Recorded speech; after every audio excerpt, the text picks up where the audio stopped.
everybody, Michelle from Nutrish Mish here. So I asked you guys on social media the past couple weeks, what are your toughest nutrition questions that you really wanted to know the answer to? And thank you to everybody who asked a question. I'm going to try to get to as many of them as I can.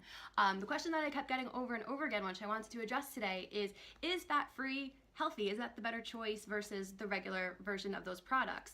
My answer is, honestly, typically fat-free is usually not the better choice, but there's a way to kind of figure it out.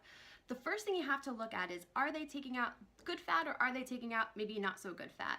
So good fat is going to be your mono and poly unsaturated fats. So that would be like the fats in peanut butter, avocado, olive oil, nuts, things like that. Those are really good fats. You want those in your diet. It's very Mediterranean actually, and they're very healthy over there. So you don't want to disclude those fats from your diet.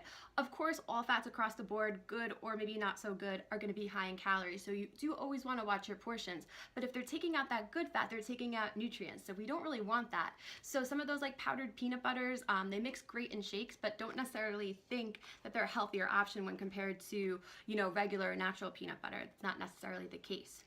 So saturated fat and trans fats are the two not so good ones. So would eliminating the fat from those products be better than the regular version? And the answer is you have to compare it to the regular version. If they're just kind of taking out the fat and there's no other change, then it's great, then it's a good choice. If they're taking out the fat and they're putting in chemicals from the ingredients, you're better off with the full fat version. If they're taking out fat and they're putting in sugar, you're better off with the full fat version. So if they take out the not so great fat and there's no change, you're okay. If they take out the fat and they put other stuff in it that's not so good, then you probably would want to go with the regular fat option. So any ingredients that you really can't pronounce, or if they're adding in sugar or maybe even salt, depending on if that's something you have to look out for, you're probably better off with the full fat version. So first thing you want to do is you want to look at the kind of fat that they eliminated. Second thing you want to do is you want to take a look and say, okay, well, what else did they change? If they didn't change anything, you're good. If they changed something else, you want to make sure that it wasn't a worse change than the original products.